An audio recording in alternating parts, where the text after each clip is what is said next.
Hello again for Prince Caspian by C.S. Lewis.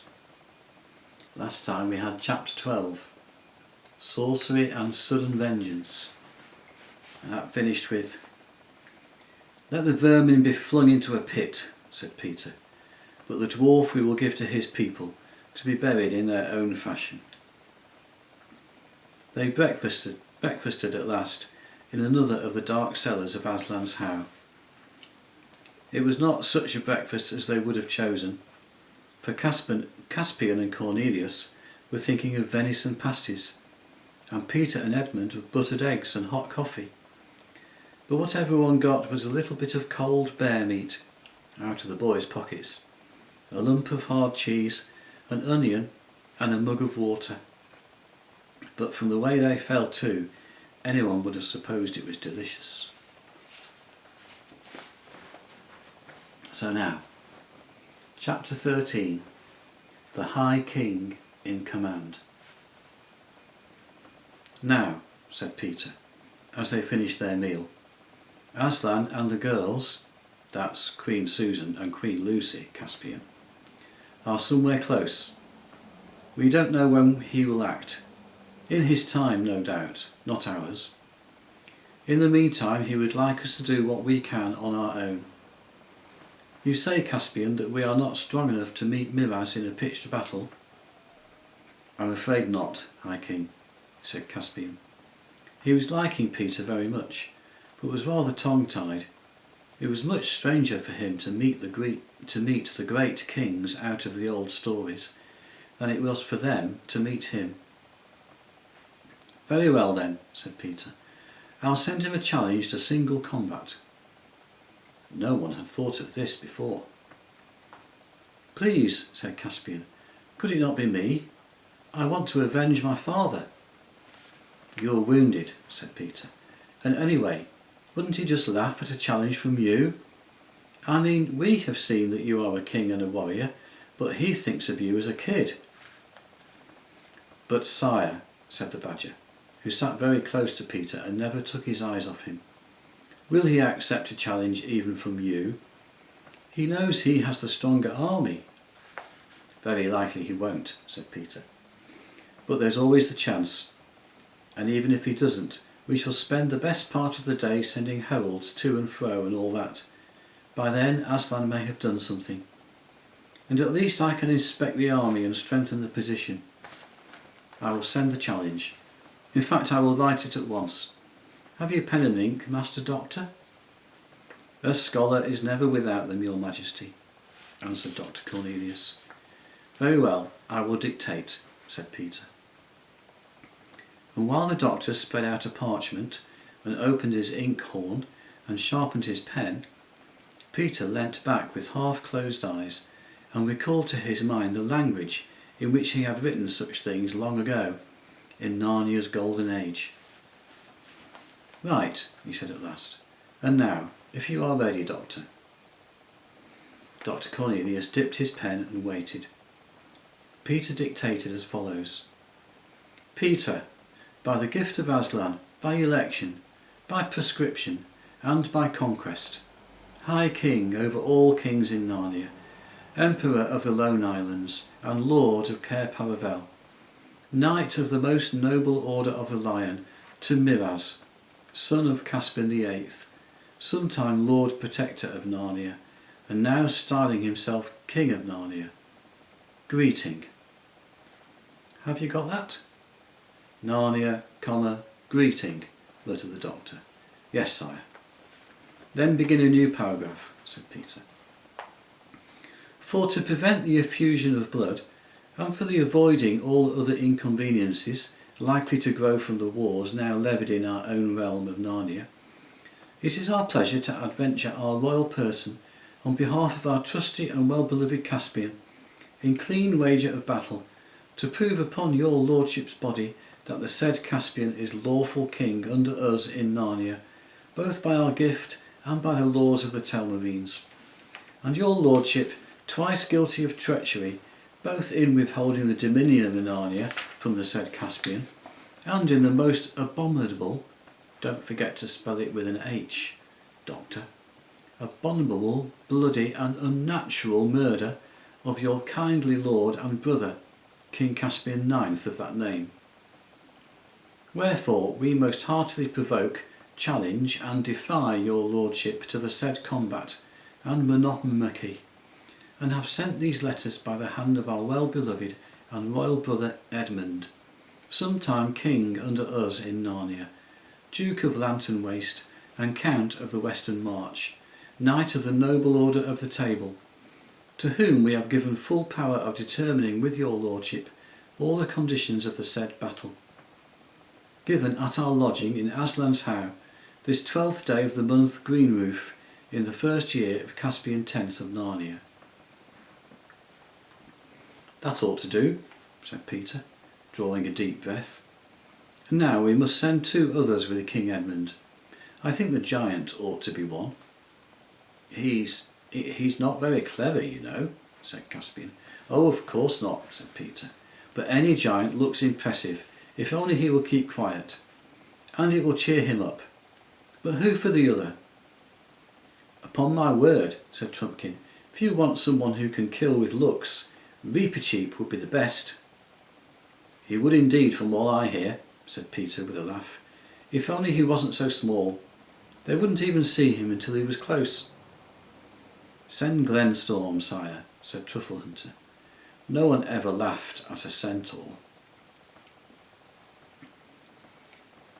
An hour later, 2 great lords in the army of Miraz, the Lord Glosel and the Lord Sopespian, strolling along their lines, picking their teeth after breakfast, looked up and saw coming down towards them from the wood the centaur and giant Wimbleweather, whom they had seen before in battle, and between them a figure they could not recognise. Nor indeed would the other boys at Edmund's school have recognised him if they could have seen him at that moment, for Aslan had breathed on him at their meeting, and a kind of greatness hung about him. And here's a picture of the 2 lords of Miraz's army, Lord Glosel and Lord Sopespian. What's to do? Said the Lord Glosel. An attack? A parley, rather, said Sopespian. See, they carry green branches. They are coming to surrender, most likely. He that is walking between the centaur and the giant has no look of surrender in his face, said Glosel. Who can he be? It is not the boy Caspian. No, indeed, said Sopespian.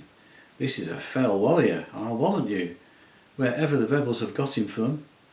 He is, in your lordship's private ear, a kinglier man than ever Miraz was. What mail he wears, none of our smiths can make the like. I'll wager my dappled pomady he brings a challenge, not a surrender, said Glosel. How then, said Sopespian. We hold the enemy in our fist here. Miraz would never be so harebrained as to throw away his advantage on a combat. He might be brought to it, said Glosel in a much lower voice. Softly, said Sopespian. Step a little aside here, out of the earshot of those sentries.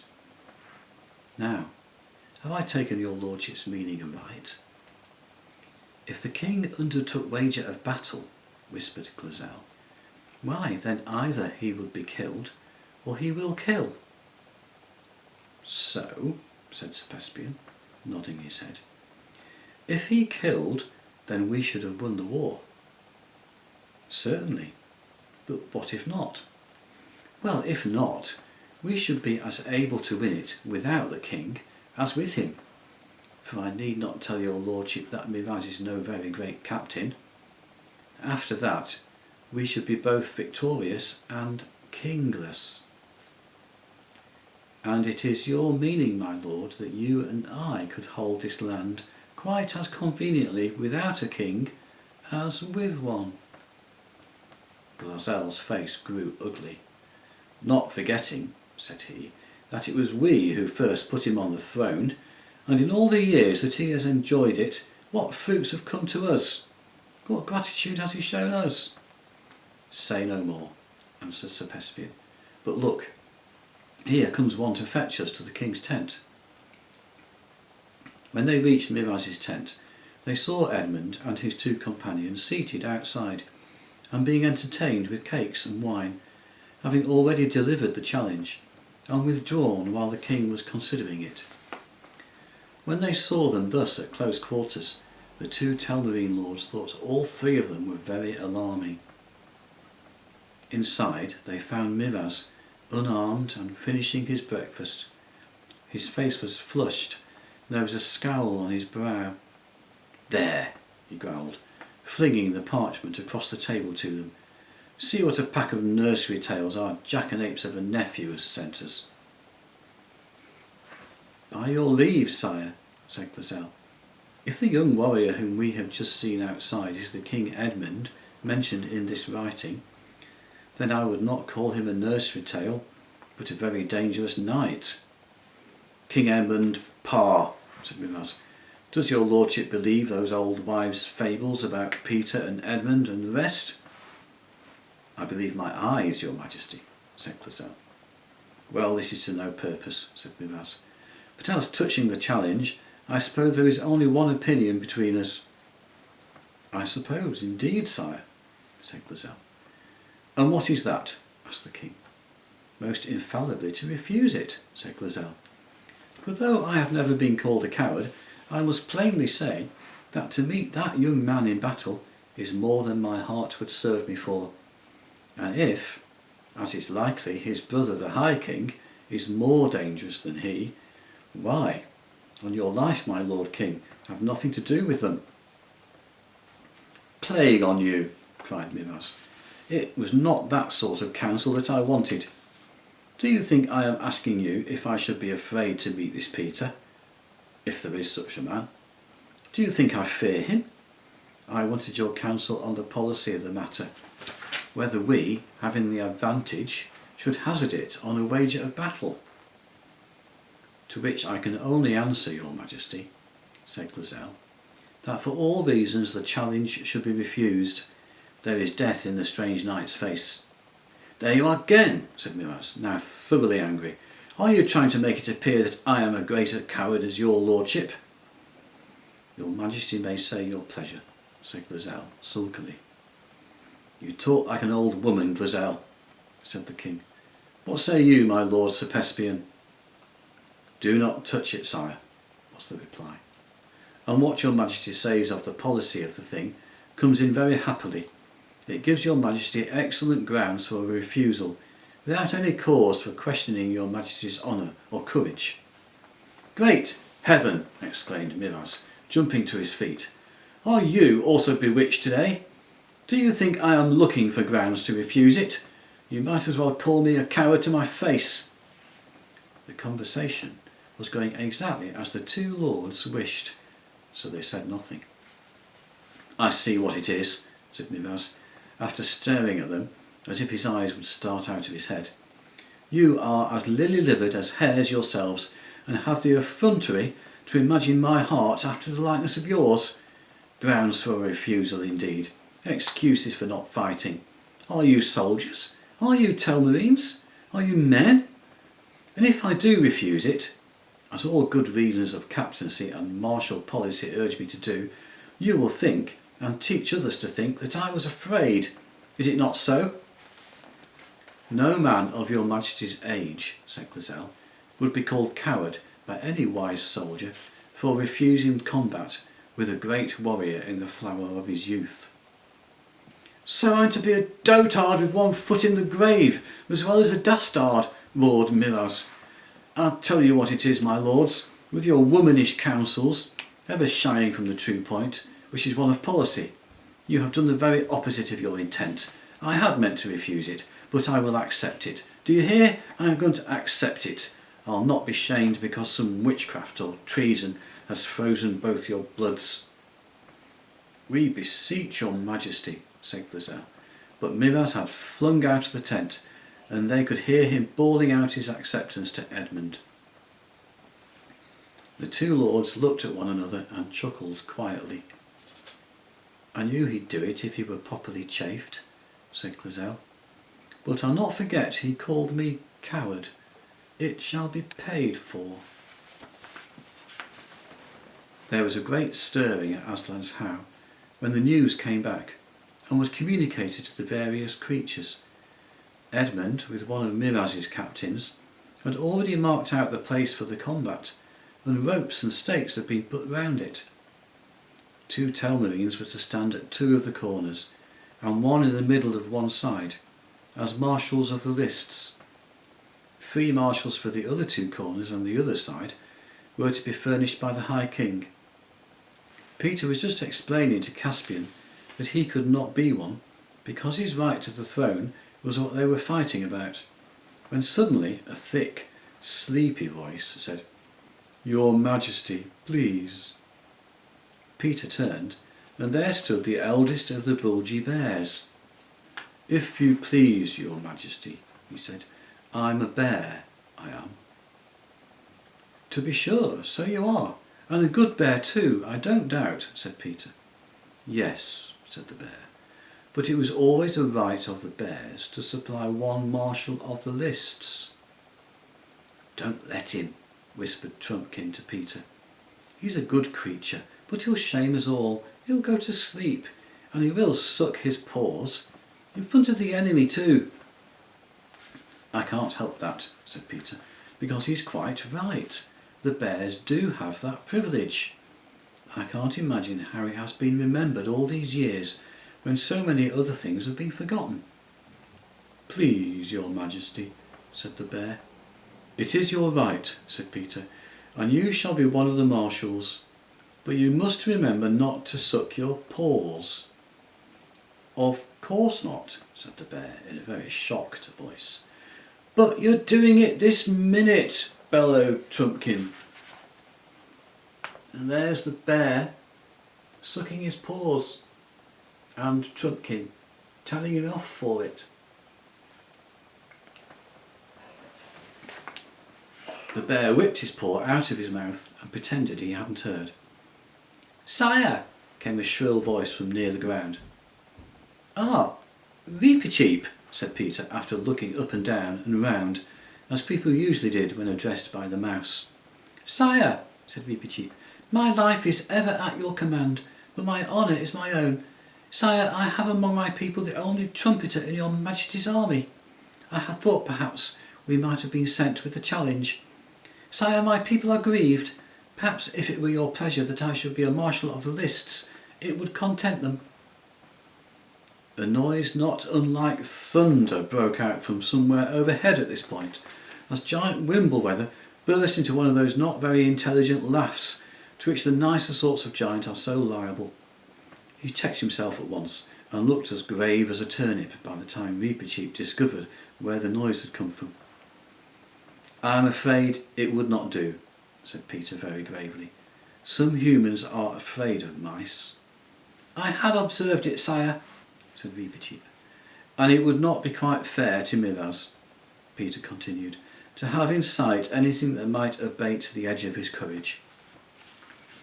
"Your Majesty is the mirror of honour," said the mouse, with one of his admirable bows, "and on this matter we have but a single mind. I thought I heard someone laughing just now.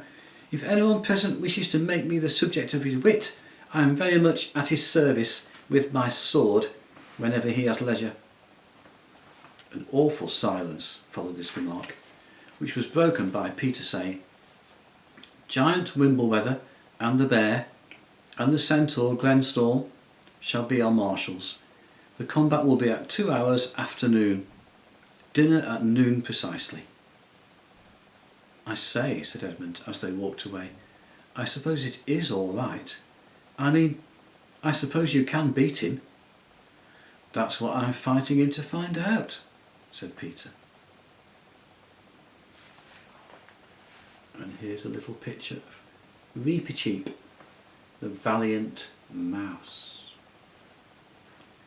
So next time is chapter 13. No, next time is chapter 14. How all were very busy